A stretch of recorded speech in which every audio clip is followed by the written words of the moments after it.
Today I have a very cool technique for you showing you how to get a colored card without any markers or colored pencils or paints. Look how cool that is.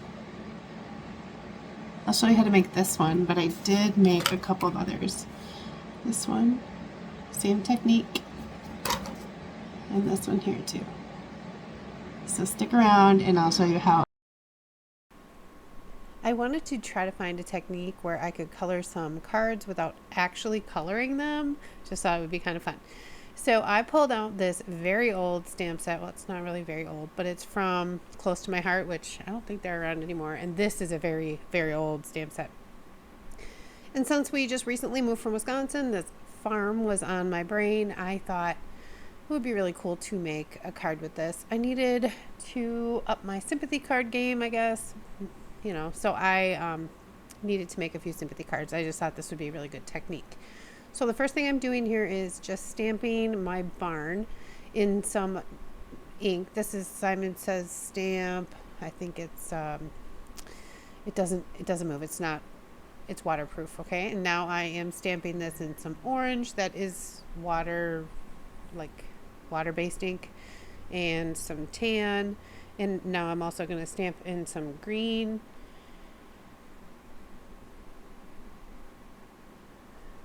And it looks like I did a whole bunch of nothing, but that's not actually accurate because what I'm doing is laying down the ink in the places like green for the trees, and here's some red for the barn.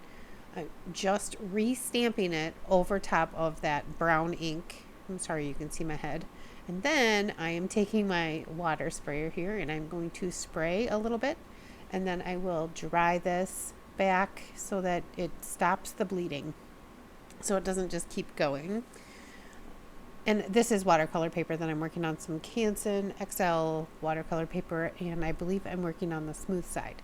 So this is really cool. You could leave it just like this, and it's kind of ethereal. It kind of evokes like memories of, time long ago. I just thought it was perfect for a sympathy card. So here I was making sure this was exceptionally dry, because although I'm going to do the same technique here in the foreground, I will be using some embossing powder, and I wanted to make sure that it was completely dry. But in reality, I'll dry it a bunch more before we get to that, so that wasn't necessary. Oh, I think I was drying it so much because I wanted it to be flat again. Anyway, I had to flip my stamp positioner over because this is a very large stamp, and I wanted to make sure that I could get it where I wanted it. So I flipped it over, stamped it, and now I'm using Distress ink, which is a water-based ink. It's one that reacts to water, and I'm stamping it over top. And so I'm going to get the same thing. I'm going to get those lines from the ink that does not move, and I'm going to have the ink that moves with the water move. So I used a couple of different colors here. I wanted like amber waves of grain. That's the thought. And it's really like seaweed, I think, but don't tell anybody that it's seaweed. So I just used a few colors and made sure that I stamped it really well. And this Lawn Fawn orange, I know none of this stuff is orange, but it definitely is a very neutral when it gets watered down. So here I am just spraying it and letting that water move the ink around. And after I dried that and repositioned my paper and my stamp, I'm going to go ahead and stamp this second section here. I did dry between every time I did the water, I dried to make sure that I wasn't stamping onto a wet piece of paper. And here again, I stamped the dark down, and now I'm going to stamp the water-based ink down so that it can bleed out. I think it's so ethereal. A few years back I made a card with this kind of a similar technique with a fisherman, and made a sympathy card, and it was just beautiful. It was like the memories of the man, the myth, the legend, the fisherman, all that kind of stuff. So I thought this would give kind of a similar idea here, and you can see me adding water and just kept going. Then I thought, well, there's a horse in this stamp set, and this barn looks like it might need a horse in the field. So I did the same thing with the horse. I'm going to stamp it with the dark ink, and so the silhouette, or so the actual image is there, and then I'm going to use the water, and I'm going to the water-based ink, and I'm going to go ahead and stamp the horse in one color, and I did the grass green, and then I didn't have enough green, so then I added more green. If the paper was wet, I was able to kind of add more ink and it would bleed out a little bit, and then I dried between. I wanted to make sure that I made those layers stay right where they were. Super easy. Not a single colored pencil or marker or no ink blenders, none of it, and it's just beautiful.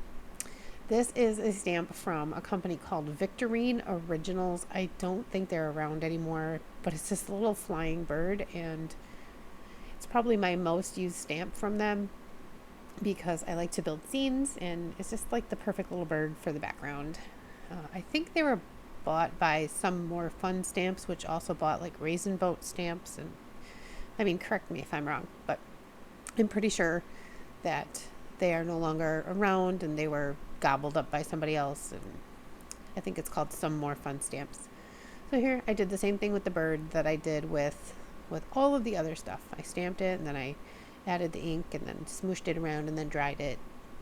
I don't know, I think it's a really cool technique. I thought it would be super fun and a really great way to play for an entire afternoon and just make some really beautiful cards. And then then my sky was white, and I wasn't sold on that being how I wanted it. So I did some smushing, but I used this piece of plastic and smushed my ink pad on there, but then I also added a little water to my paper. I didn't want any hard edges, and then when I went through, then I got all them lines, and so then I had to keep messing with it, and then it wasn't colorful enough, so then I got the inker out. It was just a whole bunch of probably things going wrong, but I ended up with beautiful cards, so I did really enjoy making them, and I don't think this one ended up to be my favorite, although I think the car ended up my favorite, but I'm not sure. I don't show you how I made that one, but I will show it to you at the end here. So this, after it was all dry, I just die cut it, and then I have some Anna Griffith like A7 layer die cuts or dies, and I had cut out of this matte gold, and then I used the scrap to make this frame so that I could add a frame. I also heat embossed with Sympathy on the panel after it dried, and used some gold embossing powder, and yeah, here just gluing on this frame. I mean, it's beautiful the way it is. I just thought that the frame helped like focus your eye on the ethereal, dreamy quality of this image. And I did heat emboss the what I'm calling the amber waves of green. I did heat emboss those as well in a couple of different embossing powders. For the inside sentiment and for the outside sentiment, I used this Simon Says Stamp Sympathy set, and I stacked a couple of them for the inside. Made sure I finished the inside of the cards. If you don't know, my card company is called Delaney Jane Cards. It's based on our daughter that passed away. I had made her some promises, and to say her name every day, to make her proud and to spread joy. And so I understand how hard a sympathy card is, so I always try to finish the insides of a sympathy card. I always say my sympathy cards and my Christmas cards are both done, so you can just sign them and move on. I mean, your heart is in it, but sometimes just writing a message to somebody that you just don't even know what to say, so sometimes it's really nice if the words are already in the card. So I just stamped the barn image in a lighter ink behind the words, and then I stamped the horse here and realized he needed a little more color, so I stamped him in a couple of two-tones here just so it's soft on the inside, and then I put them together.